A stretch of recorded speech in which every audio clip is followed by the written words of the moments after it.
শেখ হাসিনা, সাবেক প্রধানমন্ত্রী এবং তার বোন শেখ রেহানা সহ অন্যান্যের বিরুদ্ধে রাষ্ট্রীয় কোষাগার হতে প্রায় 4,000 কোটি টাকা ব্যয় করে শেখ মুজিবুর রহমান জন্মশতবার্ষিকী, মুজিব বর্ষ পালন এবং শেখ মুজিবের 10,000-এর বেশি মুরাল ও ভাস্কর্য নির্মাণ করে অর্থ অপচয় ও ক্ষতি সাধনের অভিযোগ সংক্রান্ত একটি অনুসন্ধান চলমান রয়েছে।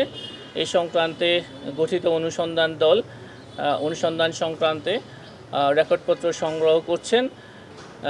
অনুসন্ধান শেষে আপনাদেরকে ফলাফল আমরা যথাসময়ে অবহিত করব।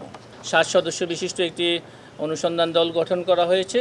তারা কাজ করছেন এবং ইতিমধ্যে বিভিন্ন দপ্তরে রেকর্ডপত্র সংগ্রহের জন্য অধিযাচনপত্র প্রেরণ করা হয়েছে এবং এখনও রেকর্ডপত্র পাওয়া যায়নি। সেগুলি প্রাপ্তি সাপেক্ষে পর্যালোচনাপূর্বক পরবর্তীতে তারা কমিশনে প্রতিবেদন উপস্থাপন করবেন। সে আলোকে আইনানুগ ব্যবস্থা গ্রহণ করা হবে।